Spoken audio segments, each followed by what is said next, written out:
Tonight on UATV, severe weather crashed through northwest Arkansas last night. Find out what steps the U of A takes to keep its students informed and safe.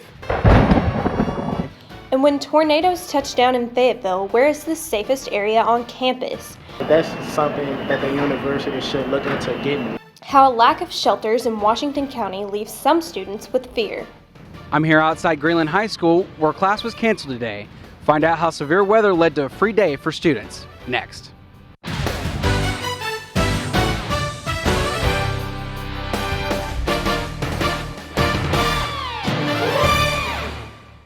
Welcome to the very final Wednesday edition of UATV News this year. I'm Christopher Redfern. And I'm Savannah Skidmore. Thank you for joining us.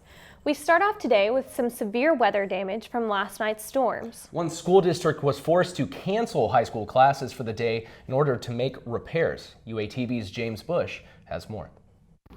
I'm here outside of Greenland High School, where classes were canceled today thanks to last night's severe weather. Strong winds damaged the roof, which led to flooding in the cafeteria, which now has to be cleaned and repaired, including the wooden stage inside the building.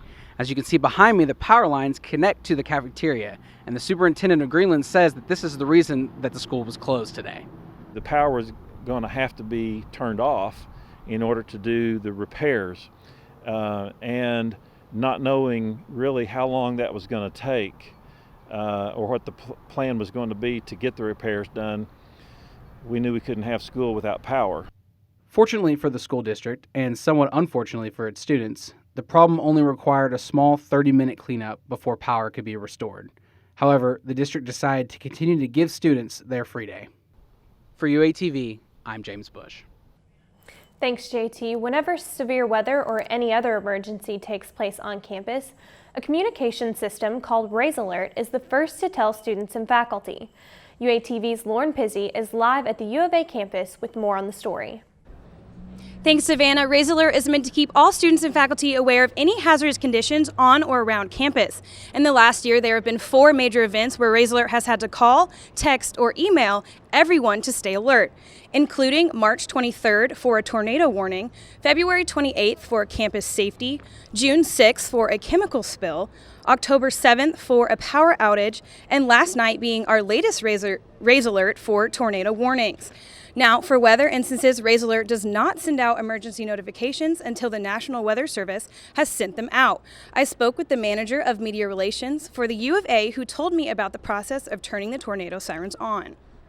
University police are the ones who make the call on this. When the cited tornadoes are approaching the university, the sirens will go off. If the tornado activity is in the county but not particularly heading for the university, they don't put the sirens on. Anyone who is enrolled at the U of A will automatically receive any emergency alerts through email. Reporting live on campus for UATV, I'm Lauren Pizzi. Thanks, Lauren. Students and faculty can manage their personal Raise Alert settings by logging into UA Connect. As we saw last night, warm springtime weather can quickly turn severe. UATV's Lance Lloyd tells us how to be weather aware.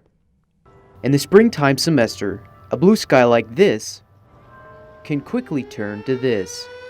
And officials say not to take any chances while on campus. Certainly don't take it lightly. If they receive a raise alert, they hear the siren going off, that means there is a potential dangerous situation. That's a situation local resident Billy Rosman has had to live through.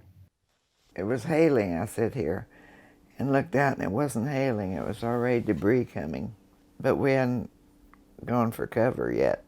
It was a nightmare that Billy says changed her outlook on severe weather forever.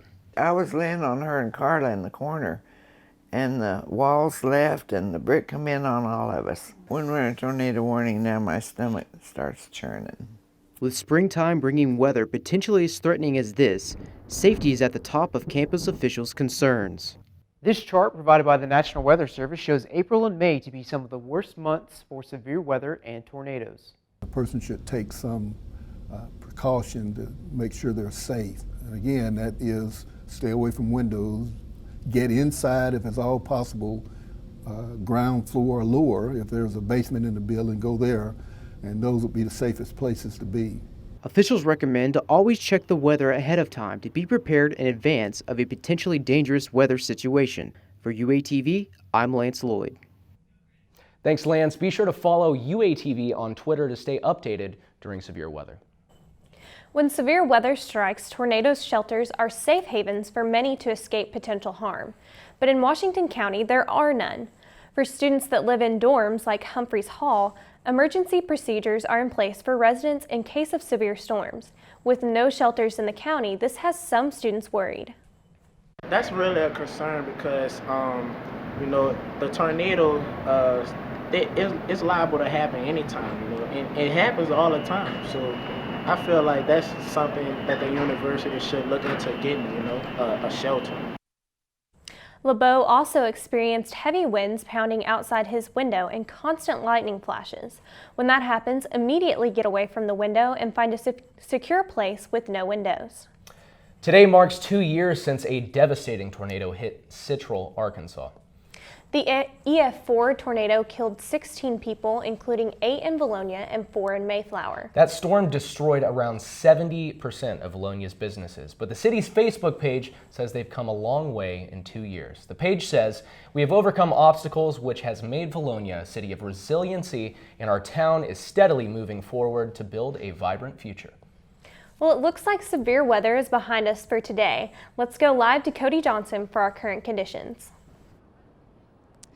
Thanks, guys. It's a shame that you're actually stuck in the studio because it's been quite a beautiful day carrying on into the evening. Most people would be surprised after the weather last night, but the temperatures were very, very mild, temperate, beautiful sunshine, and low cloud cover for most of the day. Right now, we're hovering at about 75 degrees, and the sun is going to be out for just a little bit longer, probably about 30 more minutes, and it feels exactly like 75 degrees. That high temperature is going to carry on to the night, peaking low at 45. It's going to average at about 52 degrees, and we're in store for some clear skies for the night. So it's going to be a beautiful, beautiful rest of the evening. The stars will be out, so for all of you astronomers out there, I highly recommend that you take this chance to get outside and really experience this beautiful Fayetteville weather. We'll have a more in-depth look at your forecast coming up next. Thanks, Cody. Fort Smith police are looking for a woman in connection with some stolen checks. In February, a resident of Bryant reported that her purse was stolen and someone withdrew $4,000 from her account. Police released these photos today asking for help identifying the suspect. According to surveillance footage, she was driving a gray minivan. Fort Smith police are also working to identify a woman in suspicion on credit card fraud. Last month, a resident of Fort Smith reported over $2,000 of fraudulent charges made on her card in Fort Smith, Alma, and Springdale. The suspect was last seen driving a silver 4-door car. Well, spring is concert season in Fayetteville, and one of the biggest events of the year is right around the corner. The Springtime of Youth Festival is this weekend and will take place at the Washington County Fairgrounds. Artists like Diplo, Kevin Gates, and Trey Odell will be featured. The Headliners Concert Committee says they have made a few changes to this festival for 2016. Instead of there being silence or house music, we're going to have a DJ spinning, so there's always going to be something going on out there. Performances will begin at 3 Saturday afternoon and run until midnight. Officials at the Office of Student Activities say that although there is some rain in the forecast, the event will not be canceled unless there's lightning. The U of A's Sam M. Walton College of Business selected a new dean. Provost Saxena announced Matthew Waller as the new dean yesterday. Waller was a visiting assistant professor on campus in 1994 and became a full professor in August of 2007. He held a number of leadership positions too. Waller will officially become the dean May 1st. Future U of A alumni received some extra bling today. Students received their school rings today at the Alumni House. The ceremony was held to recognize those who are finishing up their degrees and will soon be considered alumni. Future graduates can purchase rings every semester during Jostin's Ring Week. Coming up, a drug smuggler is bringing one Arkansas town into the spotlight. How local airline companies felt the effect of his business. Is there more severe weather in store for Northwest Arkansas? We'll have the full forecast coming up next.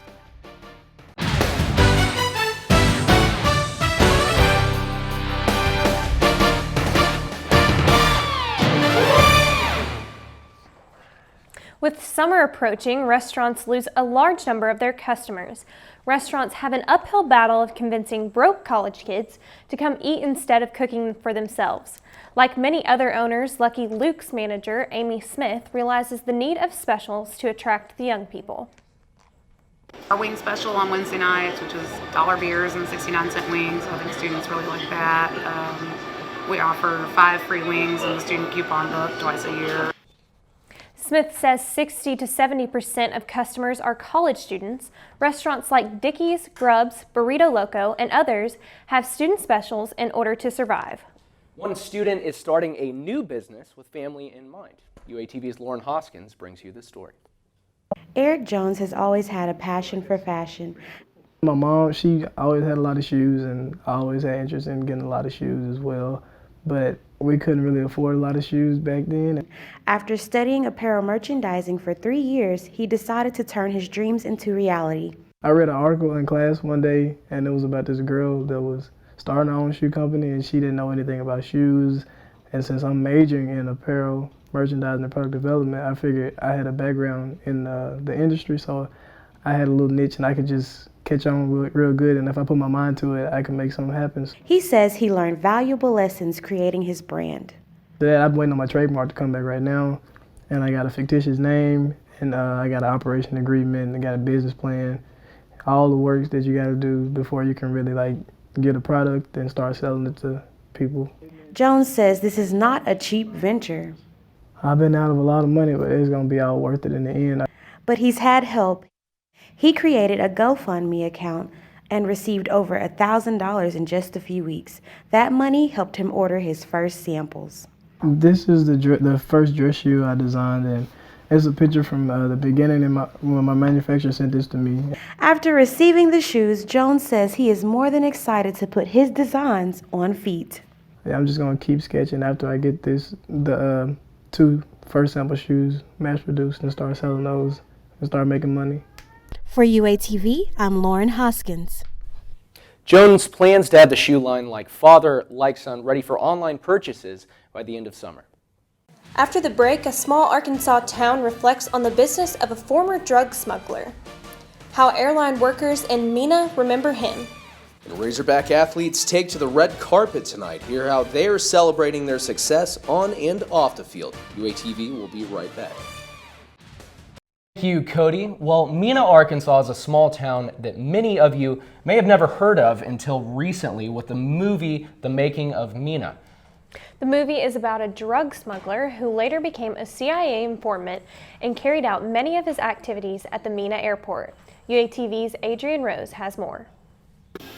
In a private airport or an uncontrolled airport, planes come and go and people can know they never came here.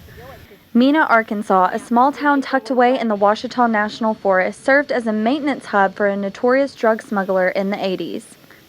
Barry Seals was known for rustling cocaine from Colombia and weapons from Iran and would often touch down in this small airport. Seals was a wanted man, and when the DEA arrested him, he began working undercover for the U.S. government. Kent Rose, who owned a business on the airport, explains what came next for Seals. He went to Colombia, and he ran a covert operation for the government to bring back a load of cocaine on an airplane that had been prepared by the government to videotape the cartel in Colombia. But what Seals didn't know is that this was the last thing he would do for the government. When he got back, they took the videotapes and issued warrants for the cartel, and in turn the cartel put a hit out on Barry Seals and had him assassinated in Baton Rouge. Seals brought tons of revenue to Mena and quite a reputation. Because Mena's a small airport, every business on the airport got linked to the affair. Rose Aircraft was one of the many businesses that suffered due to the scandal. We've had customers call us many times when the story ran in the Wall Street Journal and would question whether their airplane was safe at the Mena airport. Due to this, customers started pulling their planes from hangars. We had to answer questions and defend the airport's integrity and the community's integrity, even though the company that had done the illegal activities was gone. Reporting for UATV, I'm Adrian Rose. The movie Mina will be released in January of 2017. And now our sports trivia question. Following the 1964 season, which team did the Arkansas Razorbacks beat in the Cotton Bowl to become the only undefeated team in the country and national champions? The answer when we come back.